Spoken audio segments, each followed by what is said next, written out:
Welcome to the Emotional Horsemanship podcast. I am your host, Lockie Phillips, and I help deeply caring equestrians create emotionally balanced horses with science, empathy, and feel.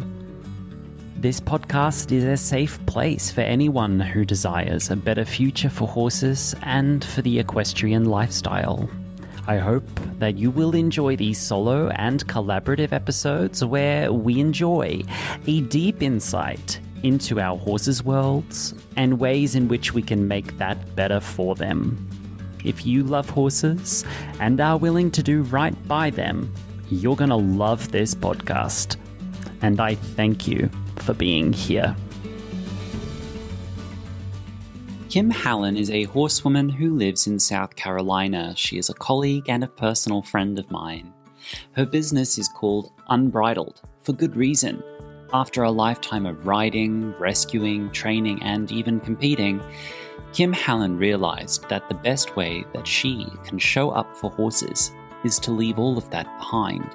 Kim is at the cutting edge of what a modern equestrian lifestyle can look like and enjoy when we change our priorities from training and use-based relationships to horses to forming care and learning-based relationships to horses. Offering retreats and workshops out of her gorgeous farm, which I recently had the pleasure to visit, she teaches equine experiential learning, where horses are our teachers and we are the students. Kim has a new online course called Finding Freedom Through Boundaries, which I know is going to be fundamental to so many of us in this day and age. And Kim is again at the cutting edge in her expertise and loving care on this matter.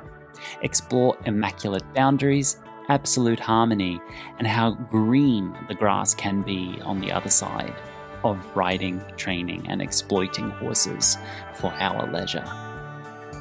Kim Halllin, welcome. Hello, how are you? I'm doing great. Thank you. It's wonderful to be here. I'm excited to be here. I'm so happy to have you here. Have you done many podcasts before?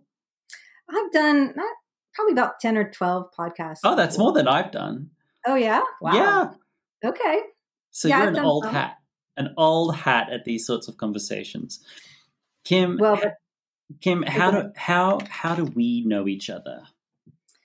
We know each other because I met you in person for the first time last year when you were in South Carolina doing a clinic at Claire Aitken's farm, Rocinante Equine in South Carolina. And interestingly, I had not heard of you before then. And I was excited because Claire was excited. And I mostly came because I wanted to support Claire in hosting this clinic. And then, as you know, you blew my mind at that clinic. It was unlike any other, particularly riding clinic that I had attended, not just because of the way you teach, but who you are and the way you treated both the horses and the people. And we have been friends ever since and colleagues. Yeah. Yes. So this is my big question I try to start with because I want other people to know more about you. So, Kim, who are you? What do you do? And how do you do that? Okay. Who am I? Like, that's a huge question, right? Yeah. Yes. Yeah. It's the fundamental question. It is the fundamental of life. Right? It's the question we're all trying to answer throughout our whole lives. Who am I? Yeah. And I love that. And I think it's the question actually that I believe horses ask us every time they approach us. Who are you? That piece right there, 100%. Right? Mm-hmm. Yes. That's why I ask it, because I've not met a horse who hasn't come up to me and their first introduction to me is, who are you? Yes. I haven't met a horse yet who doesn't have that as their get to know you question. So it's Absolutely. An interesting gauge of a horse person if you present that question to them. And you know how many horse people go, oh, awkward. And I'm thinking, is this the first impression we're giving to our horses? Right. It's one of the things I start with in my program, actually. I say, when we're humans and we say, hi, how are you? Right? That's the first question we're taught to ask. And I said, no, the horse is going to ask, who are you? Yeah. That one right there. We start, right? So yeah, who am I is a little bit different in every moment and every day. And yet there's also the things that are always consistent about me. So I'm someone who tries my best to be grounded in the moment. I'm someone who tries my best to,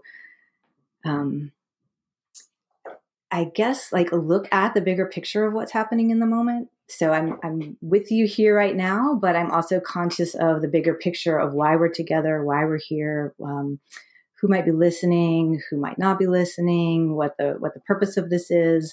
So I try to think of myself, I'm someone who's aware that I'm me, but I'm also in relationship with whoever else is around me, human or equine, and also the greater context that I'm existing in. And I think that that's been true about me since I was little. And yet a lot of that got squelched, as we grow up, as we get taught how to be and how to interact and what's protocol. And I lost a lot of that, and the horses brought me back to that. So I'm really grateful to them. I try to live in the moment, but that's a challenging thing in this world. It's beautiful. And so that's who you are, someone who is aware both of the zoom in and the zoom out. Yes. That's a very, very underrated and hugely important skill, in my opinion, particularly with horses. And a lot of like my work, and I think your work as well, though in different modalities, but still with the same issues that resurface in the human. The people who get stuck on the zoom in need to zoom out, and the people stuck on the zoom out need to zoom in. Let's give some examples. Someone stuck on a zoom out would be, I want to have my trail ride. I want to finish my job and come, and I want to saddle up and go into the arena and bounce around. I want to compete.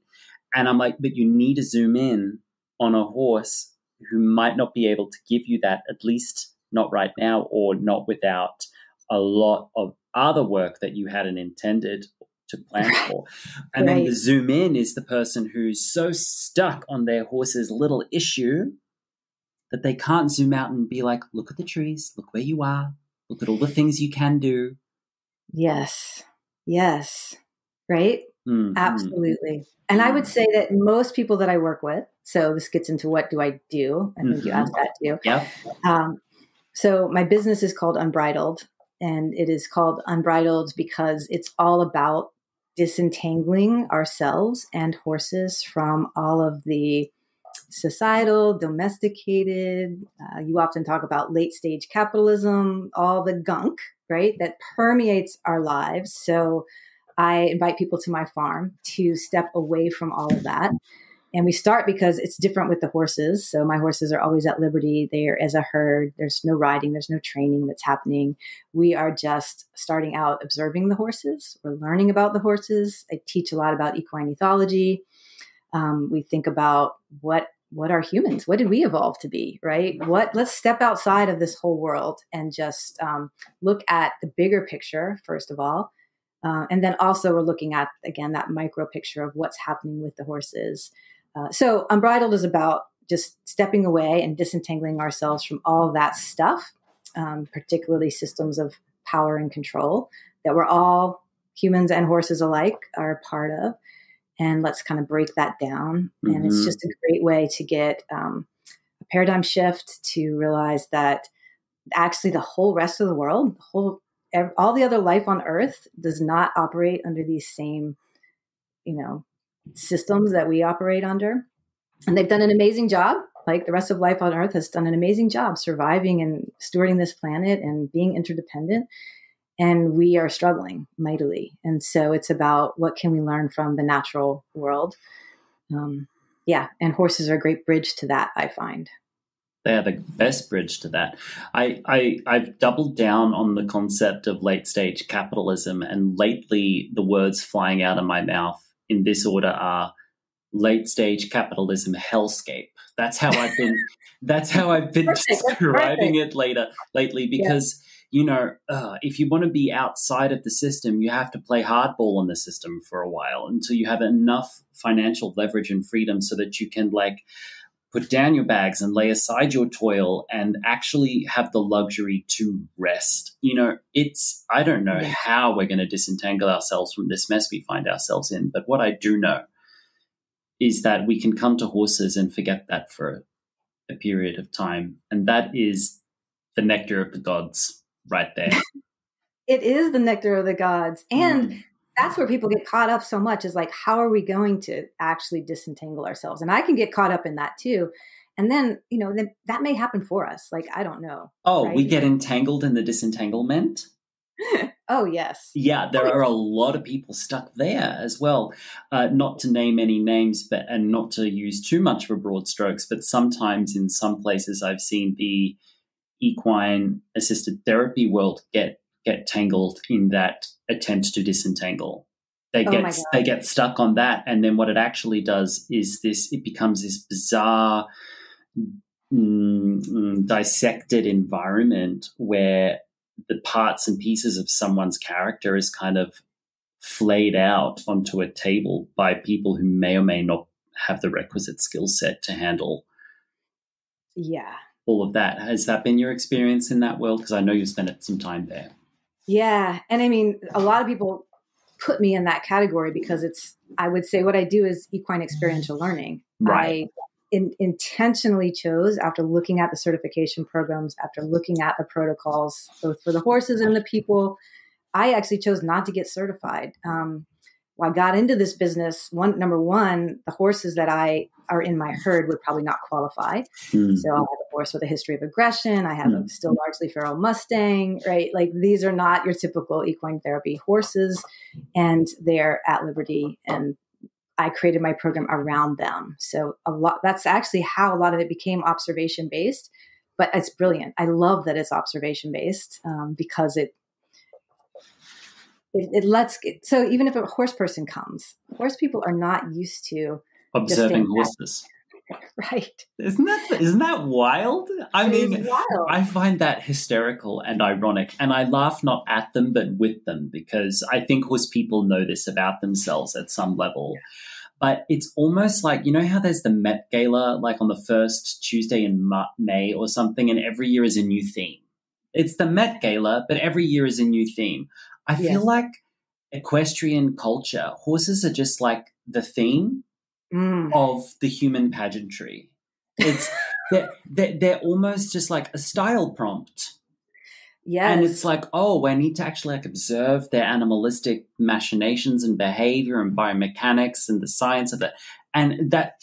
And so many people who kind of wander in with a saddle over their shoulder thinking, I'm gonna join this world where it's equestrianism and the horse is a side dish style prompt. Absolutely. Oh my gosh. Yeah. Yeah. Yes. Yeah. And I find that a lot of equestrians are probably the most uncomfortable with the way that I do the work that I do, because it takes away their tools, right? It takes away everything, their vision of themselves. I'm here to do stuff with horses, right? Can't you want to see that I know how to do these things with horses? And non-equestrians come in and they're just wide open. So they don't come in with any of that baggage, and letting that go is hard. One of the things I teach is keep your hands to yourself, right?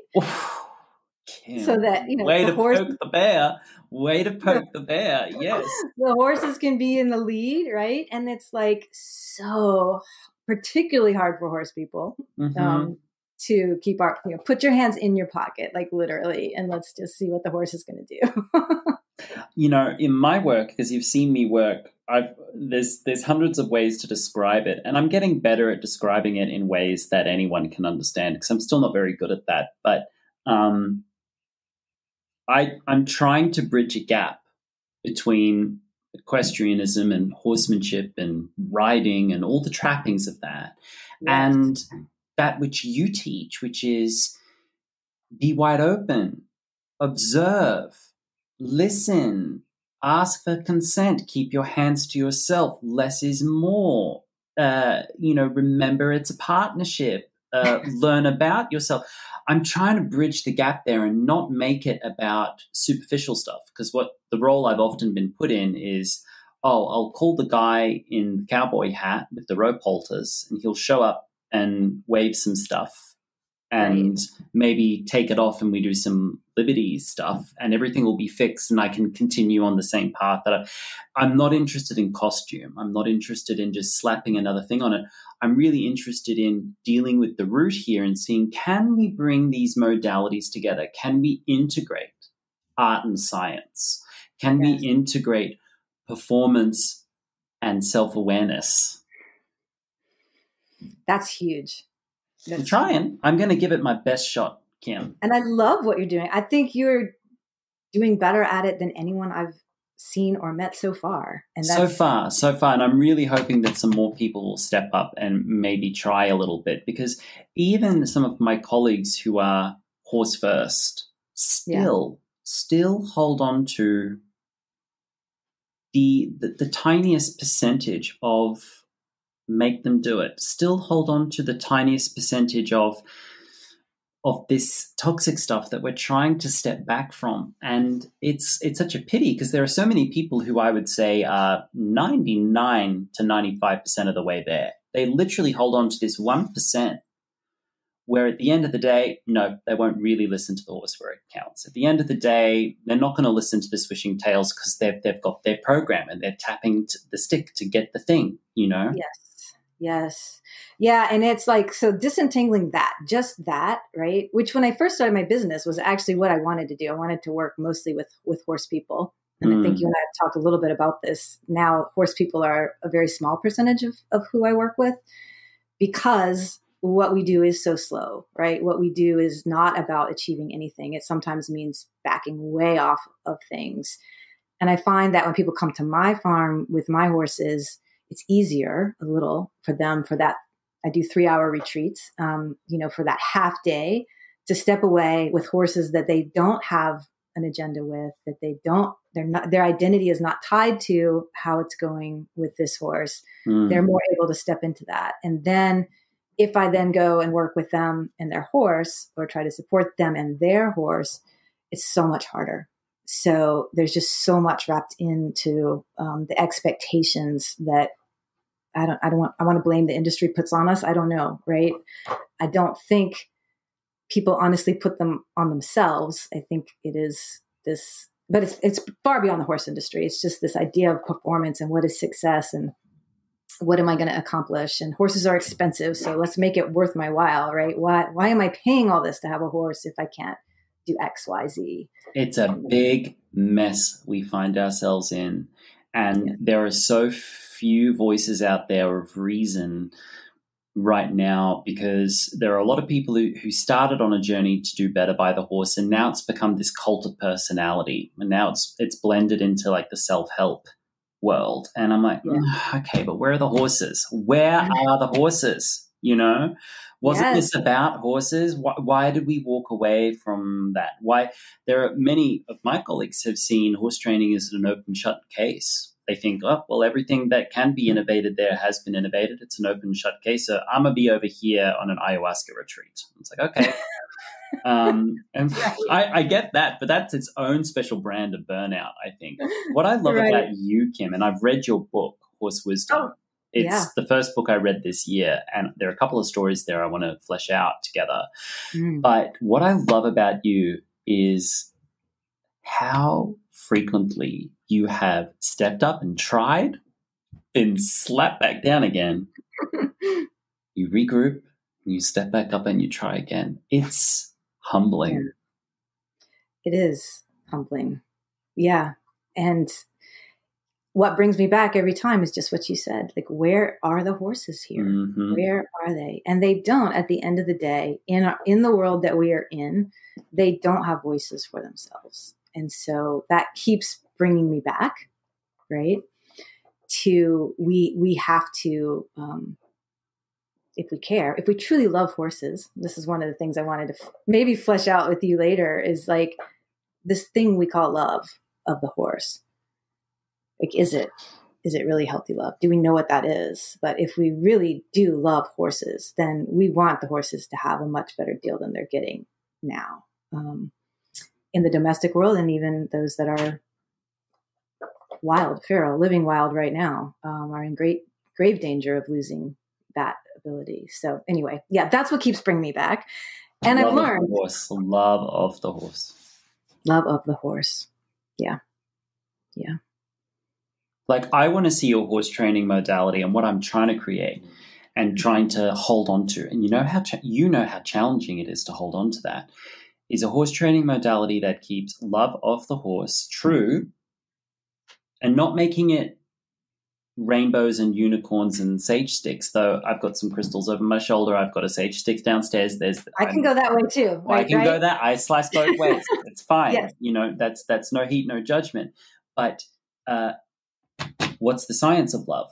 Okay. So it's oxytocin. It's tied into agonine vasopressin and vasotosin, which was a lizard brain sex drive of 240 million years ago. It evolved into this thing called oxytocin, which is now an emotional system called care and nurturance. Oh, and it's got ties into the vagus nerve and into the mind-body connection and down into the fascia. And there's an actual science to all this. So I'm interested in the art and science of it, the science, because I think the science because I'm not a scientist, I'm a nerd. I think that's important to differentiate. I think the science will add a very important dose of sensibility to a very typically woolly subject and subjective subject.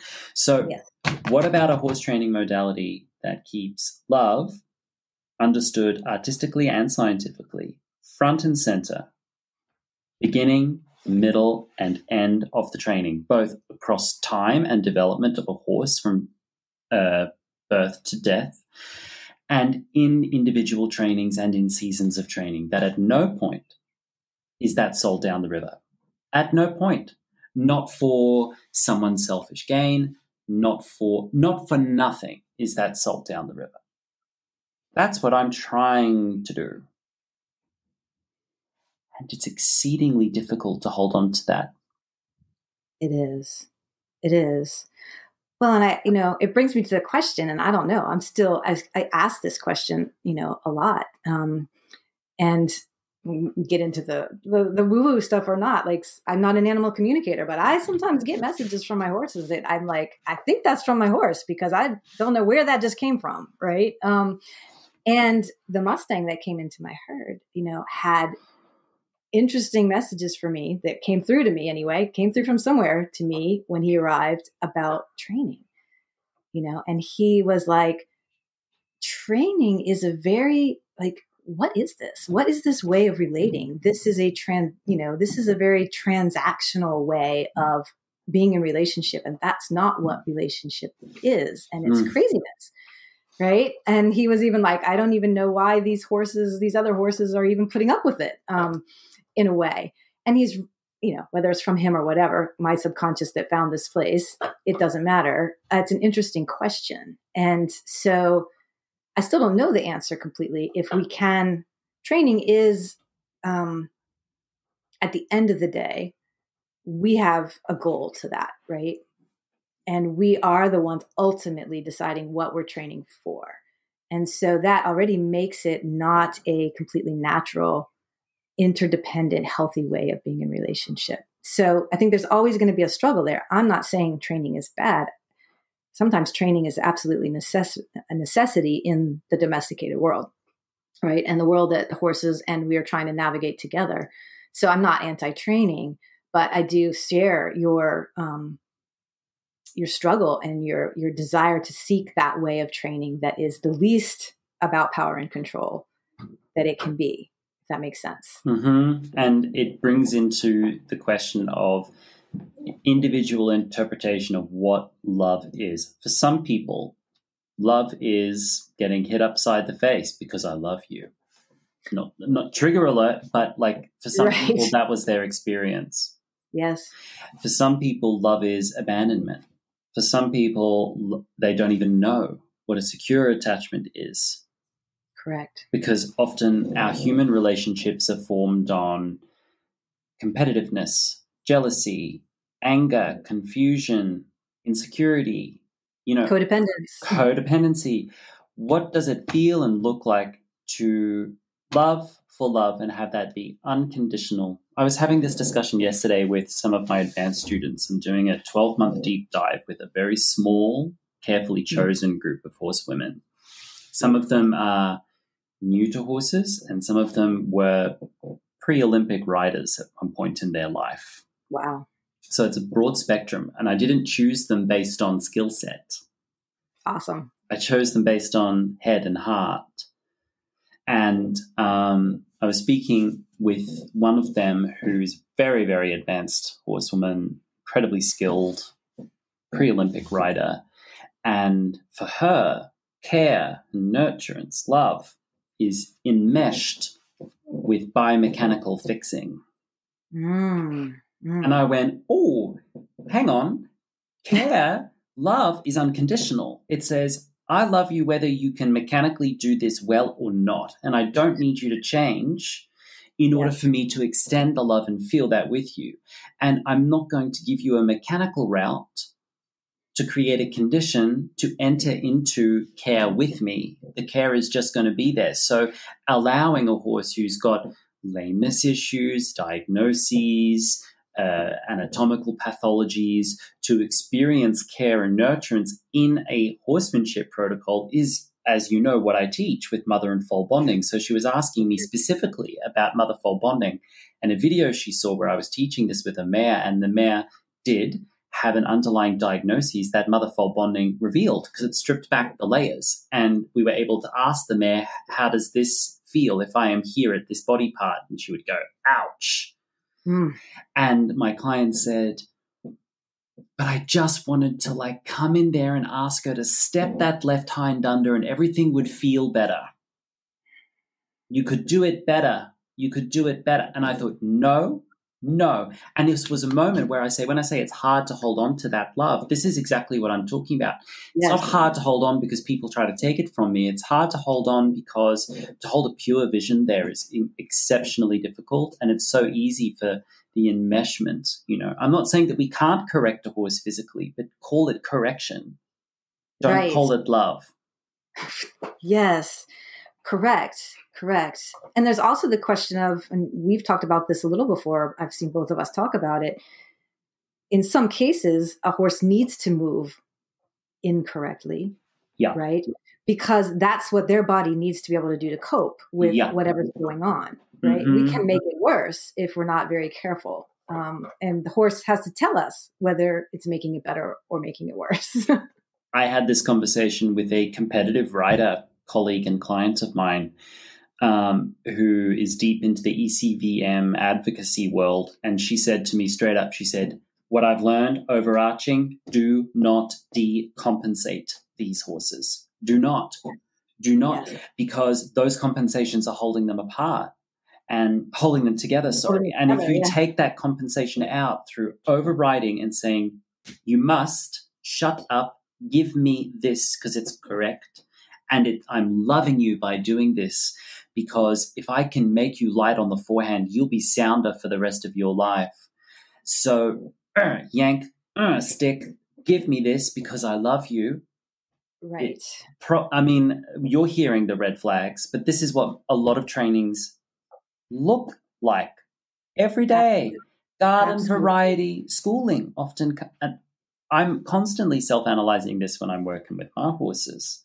Which is beautiful. But it's a constant, right? You have to hold yourself accountable to do that. And that's one of the things I admire most about you. It's exhausting because sometimes you get too tired of that constant self-accountability because it feels like there's no community to encourage this. There's no culture to encourage this. So setting that culture from the beginning by yourself is exhausting. Yes. And we have to run, not walk, to communities where accountability is laid on the table as much as someone would put a bowl of fruit out on the table. It just needs to be there all the time in many, many forms because it's not common. It's not. And to do an uncommon thing and to be wholly culturally unsupported it's exhausting. It's exhausting. And sometimes you won't always get it right. There will come a day when we sit on our horses and we override them, and then they pull up sore the next day. Right. Because we decompensated them.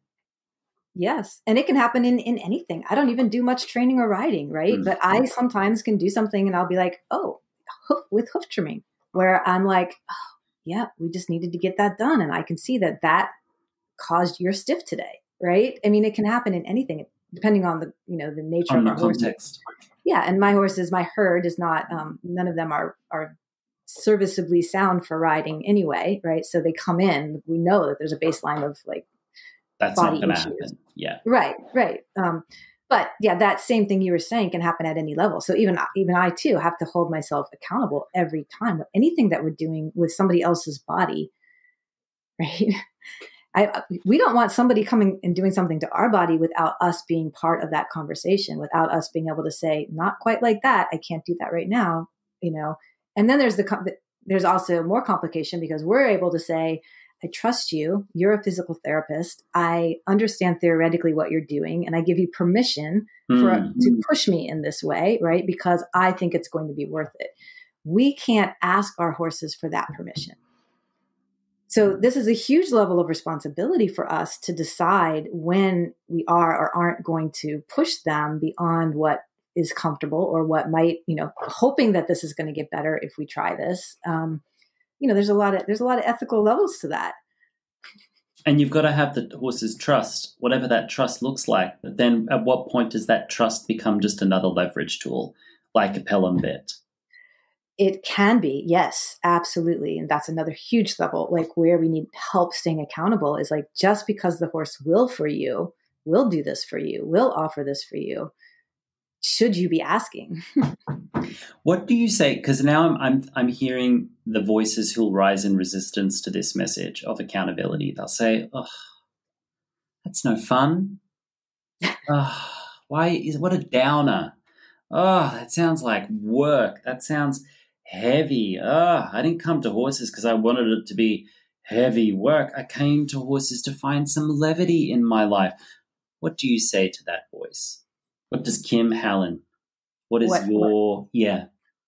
I say to that voice, honestly, at this point and with the level of frustration is like, screw you. And I'm sorry to say that, but it's like, no, don't apologize for that. Don't apologize for that. I'm really not sorry. Because I'm so tired of seeing it and not having it be seen, where it's like, that's not a toy. That's not a tool. That's not a bicycle. That's not, your trip to the gym, whatever. Like, this horse is not here. And this is where equine therapy, get me on that roll, can really go downhill. The horses are not here to heal us. They are not here to take on all our shit, right?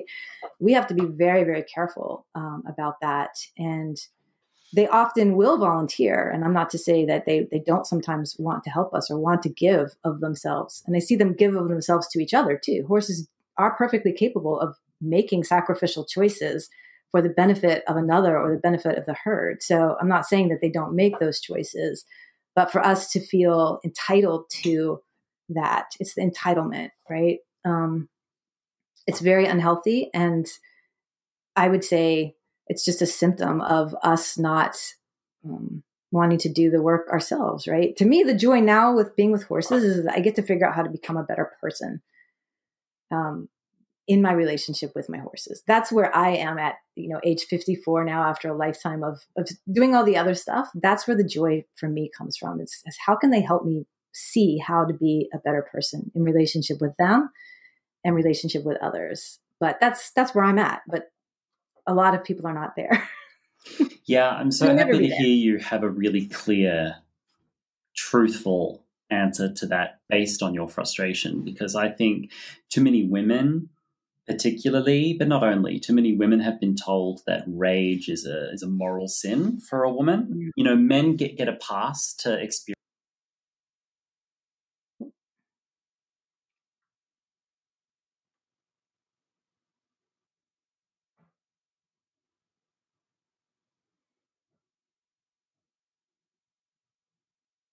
So I was saying, women, particularly American women, have been told that Rage is unladylike, Yes. impolite.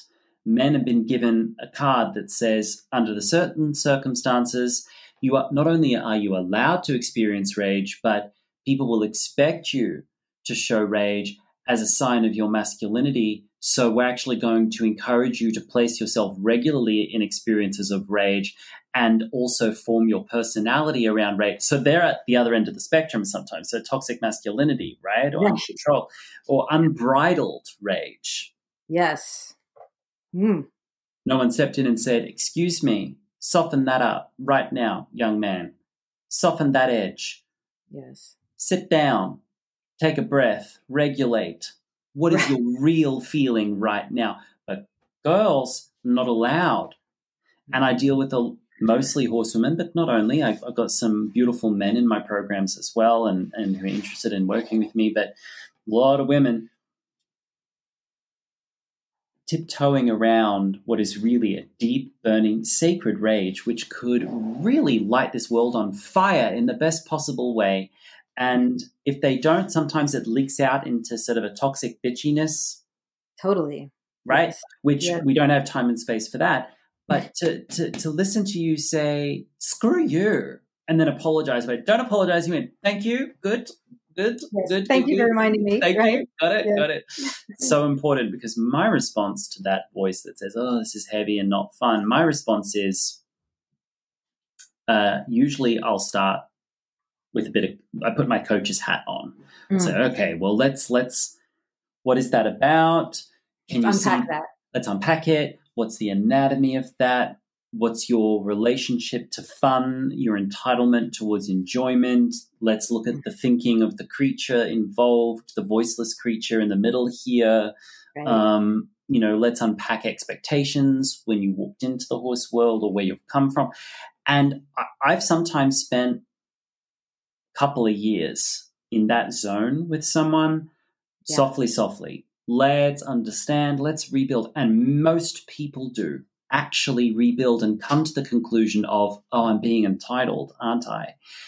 Yes. If they stick with it long enough. They stick with it. Well, at this stage of my work, I'm managing to retain most people. That's beautiful. Most people. It's open door policy, but a couple of years, and then they find this realization on their own, and okay, and now they're settling, and now they're okay. Now the work can begin. Now we can really start working honestly with the horse.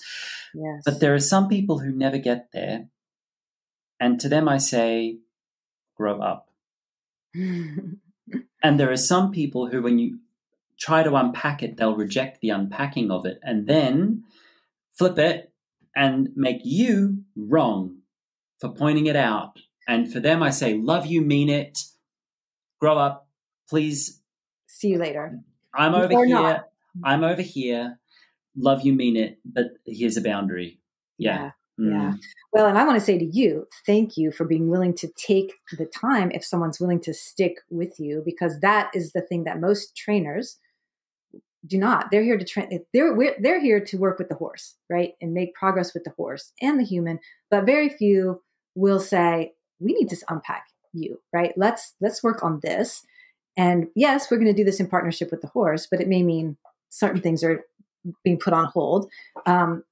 It takes leadership from the trainer to be able to give people permission to do that, right? In a world that is so focused on the agendas, and you're, again, one of the very few that I've found who give people permission to take the time it takes to work through whatever it is we need to work through ourselves so that we can find that place of more softness, less entitlement, right? It takes support for a lot of people. It takes a lot of support. I got into horses because I didn't want to be around people. And then I was like, horse work is people work. Oh, okay. Oh, I can either rail against that and hold resentment to my client base for the rest of my life, or I can be accountable for that, step up to the plate and realize, on my shoulder is the ghost of one of the best coaches Australia ever saw. She was my mentor, and she coached me. I'm going to call her forward. And when she died, she said, continue my work, I went, here's maybe a purpose for my life. So I can't talk about patient horse training if I'm not willing to take the time with the person either. Let's take a break. People ask me all the time, how do I begin learning about emotional horsemanship, Lockie? Well, I can give a complex and an easy answer to that. The complex answer is that we have many points of entry for all budgets, all learning styles, and many different types of horse people. The only prerequisite is that you care deeply about horses. You could listen here to free conversations with my friends and colleagues, read my posts, watch my YouTube channel, or you could subscribe to my video library and see over 200 videos and 2 new videos posted every single week. But the easy answer, how do you begin learning about emotional horsemanship? The easy answer is the Emotional Horsemanship Foundation online course. Emotional horsemanship is not like natural horsemanship. That's a common misconception, because there are elements in emotional horsemanship which are inspired by all sorts of horse training, including classical dressage, intrinsic, bodywork disciplines, and many different Western riding disciplines. And some elements in emotional horsemanship are purely proprietary to it. I've done a lot of inner work on myself to feel brave enough to actually say that emotional horsemanship is a method, and some of the methods in it are proprietary to it, meaning you won't find them elsewhere. This is the most important first step to learning how emotional horsemanship could teach you how to emotionally balance your horsemanship and your horse. And that first step is to study the Emotional Horsemanship Foundation online course. This humble little course is under 4 hours in length, and you get lifetime access to it. It is the course that changed the life so far of thousands of horses, and I never expected to see more than 15 people there. It's also changed my life too. This year, the entire course is getting an upgrade, and you will get access to that new version as well. Click the link in the description of this podcast to sign up for this course, or go to emotionalhorsemanship.com and navigate to the Emotional Horsemanship Foundation online course. Now, let's return to this conversation with my guest on the podcast. There's maybe a purpose for my life. So I can't talk about patient horse training if I'm not willing to take the time with the person either. I have no integrity there if I don't. Right. And you just hit on why I ended up doing the business I do, which is experiential learning versus horse training, is that I remember the moment when I was like, you know what? I can't help horses if I don't help the people who own, train, and work with horses, because you can't. All horses, all decisions about their management, about their care, about what they're doing, what they're not doing, those decisions are made by people.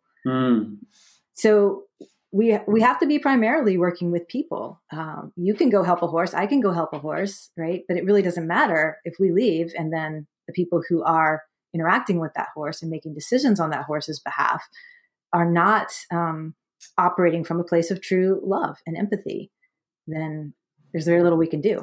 Sometimes I think of the cult starters out there whom there's probably, I think, a little sliver of time when the horse shows up in their program. And even if they're doing a 30, 60, 90-day program, which we need to move on from that as a community as well. Yes.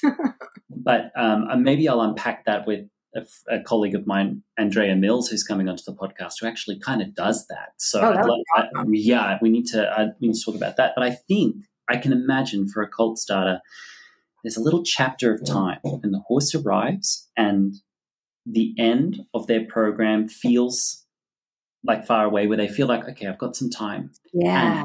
And the human's not there, the owner's not there. Right. And it's just them and the horse, and they go, this is it. This is beautiful. That's the space I love, right? That's the space we all love. And then they look at the clock and go, the owner expects X, Y, Z at this, and then the problems begin, perhaps. Yep. But Kim, How long have you been doing Unbridled now down there in South Carolina? This is my 7th year of doing business. Yep. Prior to that, where were you? Prior to that, I had almost 20-year career in higher education management and fundraising.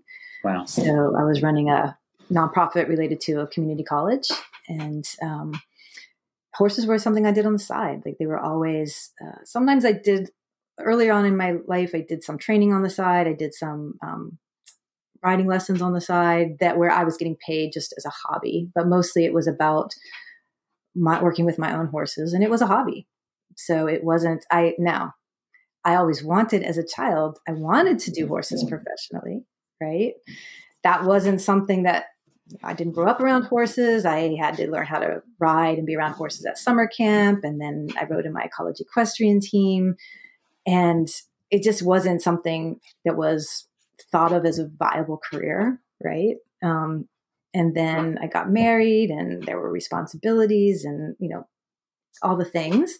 So horses were just a hobby. And I don't know, there's a lot to unpack there about as a kid who's a horse loving kid, right? Who really wants to have a life built with horses in it. And how do you do that? I didn't have a facility where I could board horses. I didn't, I wasn't really a show person. I didn't want to go down that route. So anyway, very challenging to make a living, as you know, in the horse industry, to not be part of the system and really, so that never was a viable option for me. So yeah, I had a more corporate, I guess you would say, life. And then lots of changes, got a divorce, got out of a really toxic marriage, decided continued to do the job for a few years, and then was like, who am I trying to kid? Like, this is my chance to be who I really want to be. So, forget it all. Left a state retirement, walked away from it all and said, let's go. Let's just try to make this work. You are so important, in my view, to the broader spectrum vision of the tide of change in the equestrian industry, because just like you said about me, I believe you hold a very hard line of integrity that is almost without reproach at this stage, because you wrote in your book about some of your experiences in the past, and you feel to a certain extent like you had dirty hands around horses at some level, but not nearly as far as dirty as some. It. Yeah, and right. And for you, a little bit went a long way, and some people needed a lot to have a realization, and you only needed a little bit, and that speaks to your integrity. That really does. And you're there firmly committed when everyone else around you is not. You are firmly committed to presenting an alternative point of view, not just for the people, but for the way horses can show up in our lives. And you're doing it. Thank you. You're doing it. There were some stories in your book, Horse Wisdom, that I loved. One of the stories that really had me sitting up at night was the story of the horse who got himself stuck in corners. And the way your herd was like, that's not horse-like. You need to not put yourself in corners. It's changed how I've actually started my own sessions with my horses. That's awesome. Yes. And you know what? So yeah, he was a horse. I won't tell too much because it's in the book, but anyway, Bob will tell. He was a horse who grew up show horse, right? He was in stalls. He was paddocked by himself, the way that they often do with show horses. So they don't get dirty or they don't get hurt or whatever. He didn't know how to be a horse, and he had never learned what I now know is like domesticated horse 101. Don't get caught in the corners, right? And so I watched this unfold with that horse, and then my herd teaching him how to move out of the corners. And then that helped me. Like a couple of years later, I had someone who got a Mustang, well-trained Mustang, but he, like a lot of Mustangs, they go through these programs and they're kept in isolation. They're not housed with other horses. And so when he came to live with her, the one thing he didn't know was not to get caught in corners. And she had a stallion in her herd actually, and they weren't being super aggressive, but they kept pushing him, and he would go to the corners, and then it would become this fight. And if it hadn't been for me learning that from Marcus and my herd, I wouldn't have known how to help this horse. And it just took like literally a couple of sessions of me going in with him in an area that had corners and just gently showing him he could move out of the corner. And he transferred it himself to the herd. That's all it took. And like the whole herd dynamic changed just from showing this horse, don't get caught in the corners. It's beautiful. It was such a beautiful example. And it really, I had to put the book down and go, okay, whoa. And my brain just sort of slow motion, Oppenheimer, just like in the back. Yeah. Because it was like, okay, you put on the table a very simple but profound concept that through inappropriate human intervention, an animal of the plains that would never put themselves in a dead end, ever, they would never find themselves in a dead end, would choose in a freedom environment to stand in a dead end because the mark on their body of inappropriate human intervention has now pathologized and warped their nature to be anti-nature. And they are now no longer a horse, but some sort of equimonster, something. And that your horses, exceptionally well socialized, saw that not as a threat to them personally, but as a threat to the social dynamics of the herd, because they know in order for you to be part of us, you cannot lead us into dead ends, and we have to function as a group. Get out of there. What are you doing? We can't be worrying about you getting yourself in that predicament, right? We can't be here worrying about you. You need to know how to take care of yourself as well as us in this environment. But in the wild, there's also no fences or corners. So that Mustang didn't have any better idea how to cope with that than a horse that hadn't been socialized, right? Only horses that are raised in domestic settings with fences in a herd learn that. And it totally changed my mindset on even horses who brace under saddle or horses who can't bend anymore, or horses that are sticky about going forwards. It's now like, where was the original sin? Was it the stable? Was that and like to work on that. So what I've been doing, I've been bringing my horses into the arena, setting them loose, and I've got a grass arena and there's grass in the corner. So what do? They go straight to the corner, and I'm like, here's my chance. And I'll say, hi, how are you? And they're like, busy, green. And I'm like, cool. Can I ask you to leave the corner as well? Yeah. And my very heavily domesticated horse, Sereno, was very upset being asked to depart the corner. Very upset, asking to leave his food, his perceived stable where he's peaceful and left alone. This is my time. Why are you here in my time? No, buddy, love you, mean it, but we need to discover flow in the space where you can go to the corner, but also you need to be able to walk out of the corner easily without a problem. It changed my training, Kim. Wow. And under saddle, something changed with him under saddle as well. It's almost like it flipped a switch. Yes. And he let me into a part of his heart and his mind that he was previously holding me out of. Wow. Maybe it's because you showed him you understand it, Yeah, well, you showed me. And I was like, let me tinker with this. So I went out there and I'm like a guy in his man cave tinkering with clocks, I'm like, let me play with this concept. And I'm getting some nice results with it in horsemanship. That's beautiful. And see, that's what I want. This is something that I watched and observed. My horses taught me. There's so many applications to it, I think. I think there's also, it makes me wonder about horses that don't want to go in the corners in arenas. We always say, oh, it's that scary corner or whatever. Well, why is that corner scary? Because in the herd, they got taught, don't go deep in that corner and get stuck there. And yet we come along and then want them to do just that, maybe when they're not feeling safe, right, with us or in the situation. So I don't know. I thought that would be a beautiful thing to play with too, with horses that, they're not being bad. They're not there's a reason why not going deep in the corners, feels safer to them. Oh, the people who say they're being bad fundamentally just don't care about the reason. Right. They just want to extract the behavior from them so they can have their gains. But there's that. But then if we put those people on the shelf and not let them take up any more real estate in our minds and hearts in this conversation, but to really look at the parts and pieces of these little revelations, something else you wrote in your book, which I have also enfolded into my way of coaching, is when you were discussing trailer loading and consent around that and your conflict around, telling horses things that have to get done and there is no other option, and your conflict with that, you had a very simple sentence that set me free. It was you speaking to a horse where you said to the horse, this decision has been made for you. We're getting in the trailer. Yes.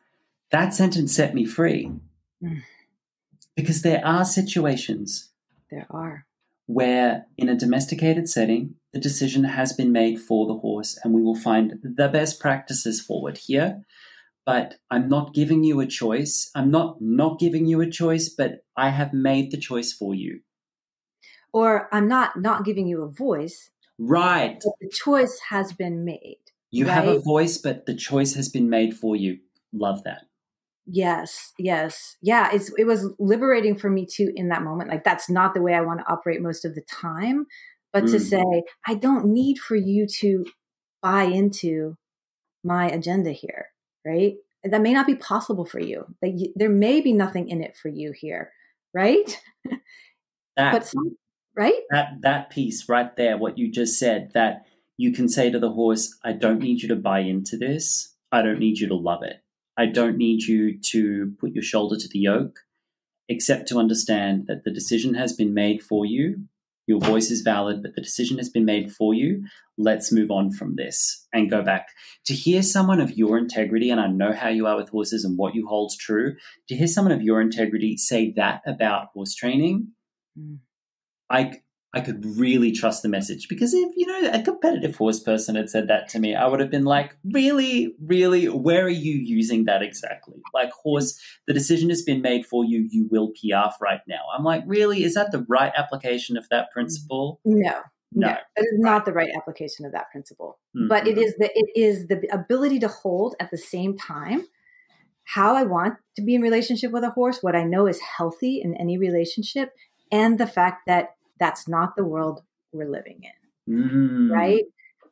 We do have to be able to hold both of those things at the same time and manage that in a way that we feel has integrity for us in our lives. And how I do it may be different than somebody else, but we can't just go to the whole other extreme, And this is where people, I hate the argument when I'll be talking about giving horses voice and all those things, and they'll be like, well, it's just not this fairy tale world. There are certain things that have to be done. And it's like, yes, I agree with you. That's not true. Right. So then we have to figure out, how do we hold both of those things? Yeah. It's such an important discussion. My friend and colleague, Elizabeth Rietzka, out in Colorado. I know her. Yes. Yes. She loves you. She loves you. Oh, I love her too. She and I were having this conversation as well, and she's looking to alter some things in her program, and she was saying, but there's a safety element, which still for me as a trainer, once that escalating pressure is a tool on my table, because there are certain situations where we cannot be asking lovey-dovey or patience for it. If there's a fire on the hill and there's an evac order, horses get on the trailer now. Exactly. Now. And I was speaking also to my friend Laurie Halliday about this, and she said, but that's why we practice with our horses, because especially in heightened states of trauma, that's when you require the relational field. That's where it is put to the test. That's where you find out if what you're built with your horse is watertight or if it's just transactional. Yes to both of those, right? But there's also, in my situation where I don't trailer my horses very often, it is only going to be, in an emergency situation, probably. I practice it some. I practice it enough to know that in an emergency, we can get this done. I don't necessarily need to practice that particular thing until it's perfect. Right. So we have to make those choices. I could practice that till it's perfect. Right. And that might be not so fun for my horse or for me because there's not really a practical application. And there is an aspect too, if we have the relationship with the horses, I have found with mine, they can read the energy of, we need to do this. They don't like the energy of, I'm pretending we need to do this. That one right there. My worst day as a horse person was actually at a trailer with my best horse. I didn't know he had a problem in a tooth that was causing every halter signal to hurt. I didn't know that. But I was also around someone who I felt like I couldn't be honest around them. They were watching me load my horse. And I would have said, if I was allowed to be honest emotionally in that context, I would have said, Sunny, enough. Right. We're on the trailer now. And he would have gone, okay, Dad, it's important to you. And he would have gotten on. And I was trying to do a performance of quiet training in an inappropriate setting, and it was a bad day. And what really clenched it was when I got out of the car and I looked at him and I pointed at the trailer. I said, Sunny, get on now. And he got on.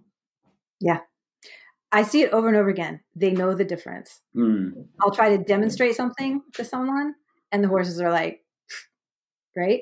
Yeah. You can't have the same energy when you're demonstrating something as when you really mean it. It's conviction. There's a conviction there that comes from, this is serious, right? I'm dead serious right now. And horses, of course, they can tell the difference between those two things. So yeah, I trust in the relationship. I do practice trailer leading enough to know that I know the horse knows how to do it, can do it safely. We can communicate about it. I don't then keep practicing it because I trust that in the right situation, we're going to be able to navigate that again. Or if not, as was the case when the story you're talking about, that was a horse I hadn't had the opportunity to do that previous work with, nor did we have the relationship yet to draw on. So yeah, there's always thinking about. We also can't predict what's all going to happen. No, and like there are certain husbandry things that just need to happen. So like my rescue horse Caleb, though I should stop calling him my rescue horse. My horse Caleb, who had a life prior to me. Yes, his body holds the score and the scar, but naturally suspicious. Needs time to understand what's happening to him so that he can get with it. When he understands, he's perfect. He stands stock still, really, really good. But there are certain things that have to happen, such as haltering every now and then. If he's sick, vaccinations, deworming, trimming. Yep. If we come in there with, may I? His answer's always going to be no. Always. Because that's how he has survived. Yeah. So when I come in there and I say, Caleb, this is happening. Take your time, but this is going to happen. We will find the best way forward. But it's happening.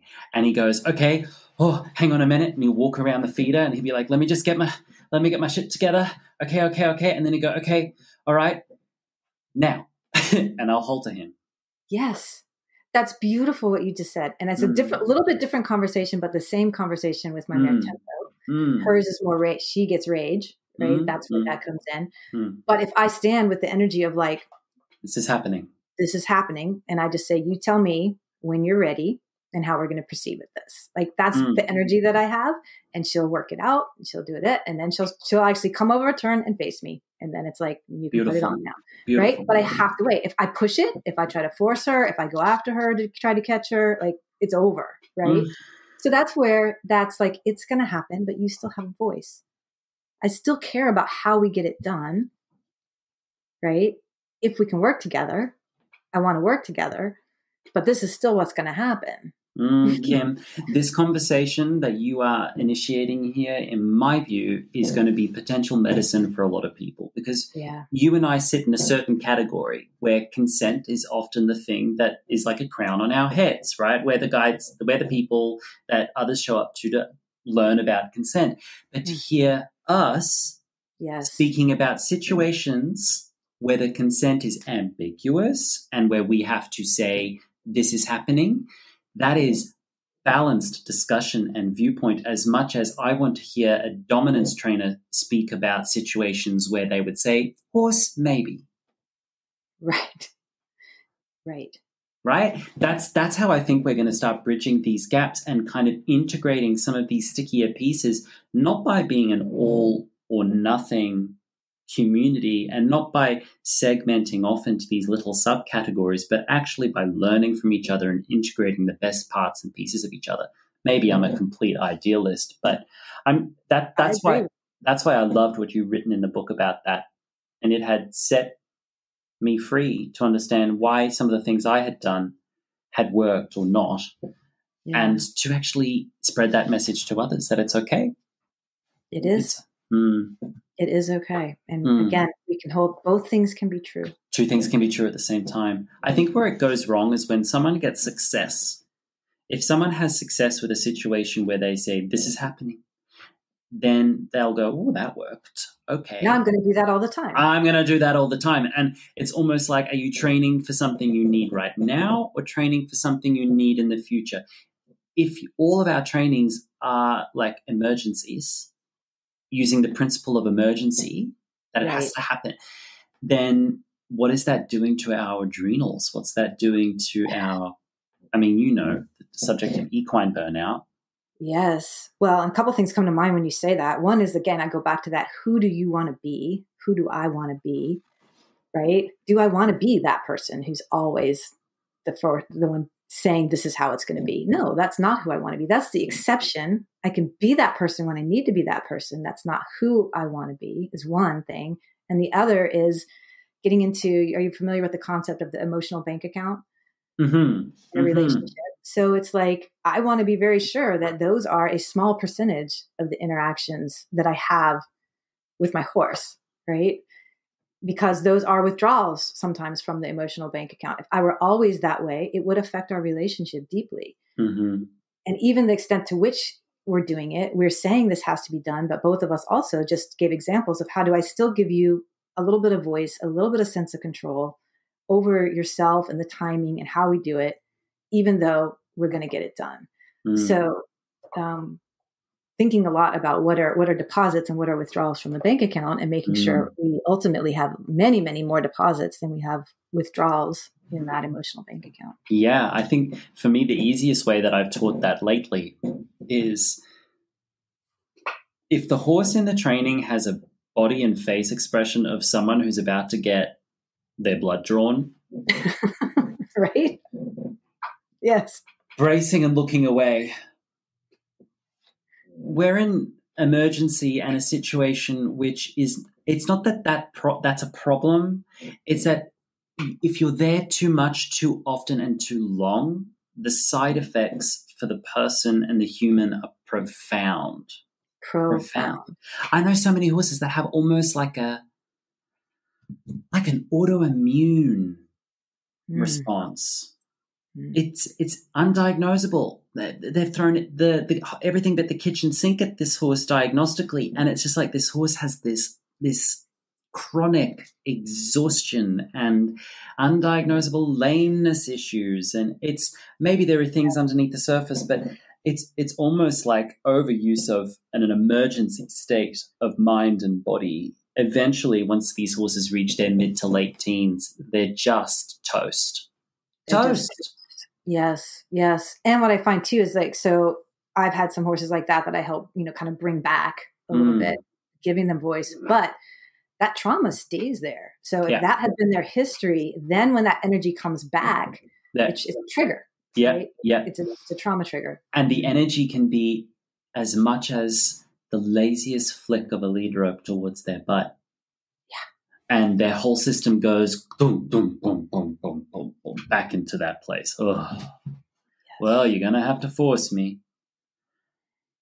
You and I both know of a horse that I sat on, the only horse I sat on at the clinic that you witnessed. Yes. And you saw me get on. I know that you were watching me very, very carefully to see what I was going to do next. I was, because I was just getting to know you then. Right. Yeah. And I sat on this horse young. And in my opinion and view, and this isn't anything I haven't expressed to the owner directly, this horse was on that path, remains on that path to being toast past 15. Yeah. Sat on him, and I use the universal symbol of go forward, please, lightly.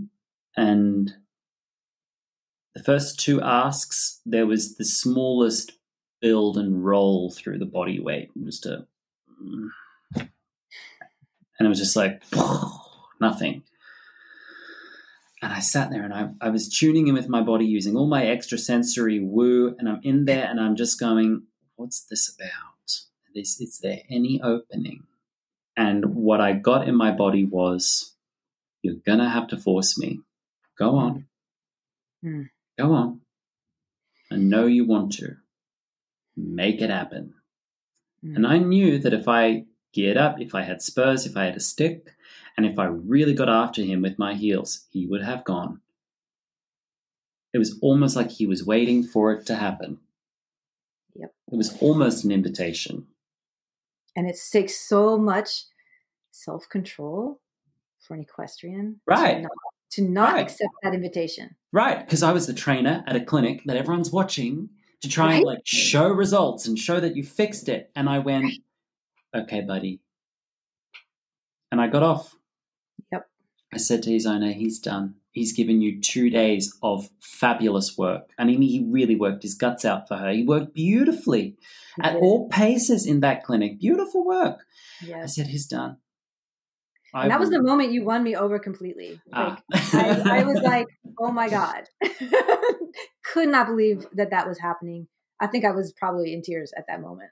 We have to model it, that to be someone who's perceived as a leader and a trainer, and then to find a route and not force the issue and not break the horse. Yeah. For your spectacle, or to prove, I saw him sit on a horse that no one could get going and he got that horse going. Wow, he's a guru. No, that's what the world doesn't need, is more people like that. You and I both agree. Amen. Yes. Yes. Okay. Kim, I think you're going to be a reoccurring guest. Just a hot take. I think you're going to be a reoccurring guest. This is fab. So I'm going to take you through 3 little segments that I have just to round us out. The first segment, I mean, we could talk on this segment alone, only on this segment, but just let's pick one thing. It could be a silly thing that you want to muck out. What is something in the equestrian industry that makes you say, what the muck? What the muck? What is that? Let's muck it out. There are lots of them, but the one that is coming to my mind right now is the use of the word anthropomorphism as a weapon. Ooh. Yes, get that one out. What is anthropomorphism? What is not anthropomorphism, right? It cracks me up for someone to, and I've been told this so many times. I mean, I get told I'm anthropomorphizing horses all the time because I say that they have emotions. I say that they have feelings. I talk about, that they, basically that they have emotions, that they're sentient, right? Which is fact. Right? It's fact. The science has backed it up, but yet won't look at something like, I'm cold, so I'm going to put a blanket on my horse.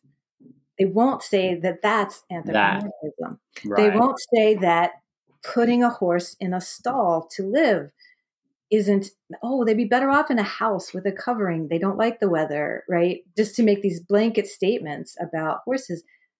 They won't call that anthropomorphism. But they'll, right? It makes me crazy. The hypocrite. I think there's a disproportionate accumulation of hypocrites around people who utilize anthropomorphism or weaponize anthropomorphism against people like you and me, because if you look at them, there is a definite correlation and potential causation between anthropomorphic and inappropriate, species inappropriate horse keeping, feeding, and training practices, and weaponizing anthropomorphism against people who are like, horses feel things. You're being anthropomorphic. Let me rug my horse because I'm cold. You're being anthropomorphic. The horse has to perform. It's sort of like, is no one seeing the irony here? Right. Or the other one, horses need a job to do. Oh, that one. Yeah. That's a job is a human concept. Let's just start there, right? That's late-stage capitalism hellscape. Late-stage capitalism hellscape. there's a kernel of truth that many horses find immense enrichment and value in purpose, activity, and engagement. Absolutely. If that's what they meant by job, I agree with you. If that is true, if that is really true for that horse, and yesterday I had a client who has a 3.5-year-old who I went, oh, job in the category of he wants engagement, he wants enrichment, he wants to go out there in the world. I'm like, go throw some cardboard boxes in his field. Next thing I know, I get a video of her throwing all her Amazon Prime boxes into her paddock and her geldings like shredding them apart and having a fabulous time. You know, take him out for walks, you know, give him, but that doesn't have to be, you know. Or let me be more specific, earn their keep. Right? And that's the kind of job. No, right? No. Yuck. Oof. Yeah. But horses are incredibly purposeful animals and want to feel needed, part of a community, purposeful, exploring. I mean, just look at horses in the wild. It's different, right? And we can't necessarily recreate that in the domestic setting. We can create pieces of it. But yes, they do absolutely want to have purpose and feel accomplishment and solve puzzles and think through problems and explore. Yes. Absolutely. Be challenged. Yes. Sometimes I've thought, learn how to self-regulate, learn how to co-regulate. They want to do all these things. Right. And they get the perfect experimental fields to do that with when integrating with the monkeys, right? Because we provide all of that for them. We are challenging to them. We provide opportunities for them to take a breath and self-regulate and not kill us. That we provide opportunities for them to wonder a different point of view and try and see it from our side. We provide all of that for them. And sometimes I wonder if that's not what they're doing, if they're not going, wow, you are really, really difficult. And that's interesting to me. So I'm engaged with you because you are wackadoodle. That is so outside of, you know? Well, I think there's just intrigue. Like I have been, the way I set things up at my farm, there's the front pasture where we typically do sessions when I have people here for retreats. The gate is always open to the back, which is their private space. There's hay back there. There's everything they want back there, right? There is water. And if in the right, when there's not grass, there's hay in the front too. So they have what they need. In 7 years, I remember one session where the horses chose to be in the back rather than the front. Wow. Now, we don't put pressure on the horses. They know they get to interact of their choice, how they want to interact. They find it adds intrigue to their life and to their day. They're curious. This is a person. This is new energy. Who are you? What are you about? Maybe I'll look at you from back here. Maybe I want to come up. There's all different ways they do it, but they choose to be where we are when they could go be in the back. Now, another thing I'm careful about is I don't book. They're not in sessions all the time, day in, day out, every day. I am quite conscious. I can't handle that either, right? That there's too much, so that I try to find that balance where, yes, they're wanting to engage. It's not too much. But back to the point of, yes, they find us interesting. They find us endlessly fascinating. Sometimes I look at horses I've looked at videos and even in person at horses who are laboring underneath someone who's putting a lot of pressure on them. And in their eye, though I see their pain and discomfort, I also see their intense curiousness because they're fundamentally asking, why? Why is this happening to me? And it's not comfortable. Don't prefer it. But they know that that person isn't necessarily bad, because often these riders, they're not bad people, and they're often very sweet to their horses. And I often see these horses almost question emotionally, I know you love me and I know you're good, so why this now to me? And they stay there for years, and it looks like work ethic because the horse is trying to figure out why. Oh, a release, momentary release of it, clang, and it's back on again. Okay. That was just enough of a breadcrumb for me to go to the next, and an opening and a clang, back on again. Okay. Oh, wow. I'm feeling overwhelmed. Oh, and they brought me to a stop and they're petting my neck. Okay. Shit. What's happening next? Oh, and off we go again. And this is where they are. Yes. Yes, they try so hard. They try. They try so hard. It is, I mean, and that's why we love them. That's why we are where we are, because they do try so hard. And it's our responsibility not to take advantage of that. Right. And on the other side of that, I've seen the other side of that as well. If you take that horse I've just described, and I'm describing a phenotype, an emotional architecture, an emotional mechanic of a type of horse that I've seen over and over again. Both I own one, but also like worked with many. When you remove that quote unquote uncomfortable intrigue, that discomfort that they're used to in trying to figure out, when you remove that from them and say, hi, how do you feel? They go, what do you mean? Yeah. How do you feel? Oh, I don't even know what that means. Is this a trap? Is this a trick question? Or also like, just put me under the pressure again, because at least I'm familiar with that. I survived that, so I prefer the thing that I know I can survive, because I don't know what you're doing. All this consent, wacky shit, you know. I swear to God, my ex-dressage horses looked at me sometimes and gone, you peasant, just like get on me and do the thing.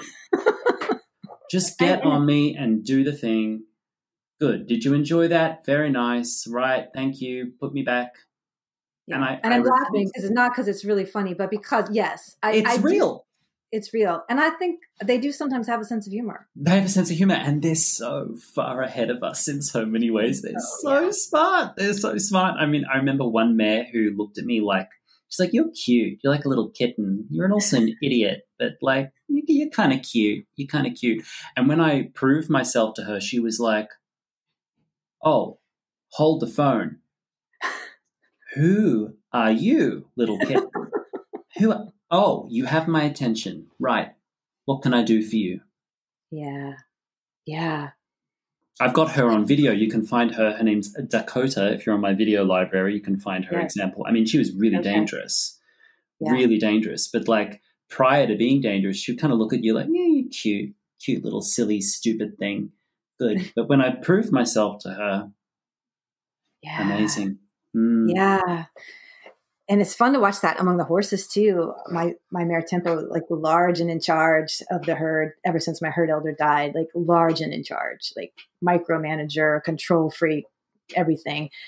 And then this Mustang came in and his social skills are off the charts. Mm-hmm. He was raised right. Let me just tell you, he was raised right by his herd.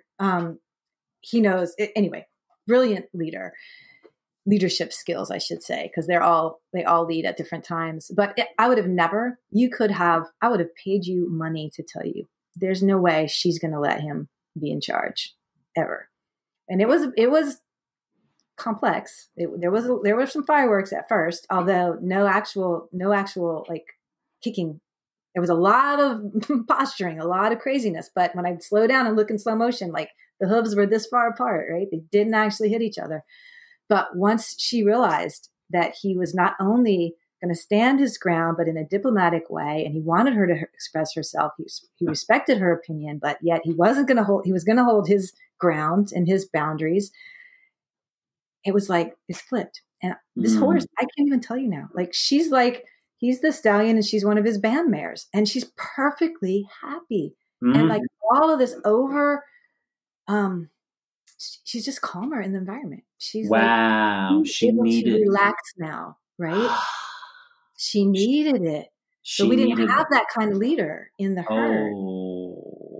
Which puts a new lens on some dominating training practices. Unfortunately, but you and I have to admit that. We have to admit that. Yeah. Oh, the horses do use pressure and release, right? You know, I don't even know that they use it like that. They have boundaries. Posturing. They have boundaries. They have posturing. They stand up for themselves, right? But he doesn't. There's hurt her. He doesn't hurt her. It's not a power trip. It's not a power trip. It's about space and extremely precise commanding of the space that they exist in and the space around their bodies. Yes. Yes. Oh, Kim. I could talk to you all day.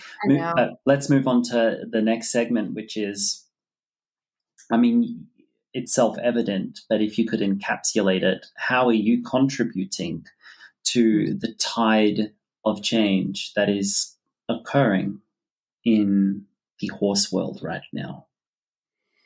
I think probably in some ways we're doing it in the same way, but by bringing attention to the emotional lives of horses, right? And bringing attention to our responsibilities in the relationship with horses. The other thing that's really, I think, a big tide of change is, the awareness around the social license to operate. That's really coming into, and I think it's a beautiful thing. Thank God, it's been a long time coming, but yeah. So, I'm all about that, and that gets some pushback too, because I am all about the social license to operate. Unfortunately, it's often those who are not inside the industry who can see more clearly, or not fully inside the industry, or not bought into everything in the industry. And we're obviously not getting the type of leadership we need from the regulating bodies, the few that exist. So, I'm all for the social license to operate, and I'm not unapologetic about that. It's like we need to be accountable. I love that about you. Yes. One thing you said, you commented recently on my Facebook, which got some really good weight behind it. You said that, you know what? Because I was worried. I was saying that I'm worried that if we don't fix this, the social license to operate, we risk people who, quote unquote, aren't us coming in and regulating it for us, because we are all behaving like we cannot be trusted with the animals in our care. Right. We're like unsupervised toddlers. There's a reason why toddlers don't have bank accounts, because they would be serial killers and sociopaths if they were given that kind of power. But here we are, and you said, I said, we risk them taking away even potentially rights of ownership at a legislative level if we don't behave ourselves, and we have historical precedents for less crazy things happening. Right. And you commented, honestly, I'm okay for an organized and dignified exit if that's what needs to happen for the horses. I'm okay with that. Because I love the horses. That's it. Love them enough to let them go if we have to. If I could live in a world where my horses could live free and survive that way and have a good shot at it, I would want that for them. Mm-hmm. That's what love is, right? Yeah. That's not the reality I live in. So again, this is where a lot of people have trouble with me, because I can be that extreme in that kind of a statement. And then everyone gets to like, well, my horse wouldn't survive in the wild. I can't. I'm not saying. I'm not talking about your fluffy in the corner store there. I'm not. Right. I'm talking about the bigger picture here. Yes. Exactly. Yeah. Exactly. Yeah. We have to have that perspective, right? Because you also said, I'm up for a organized exit. And part of an organized exit is what horses can be and what horses need to stay. Correct. Yeah. Correct. Mm-hmm. Correct. Yeah. Good.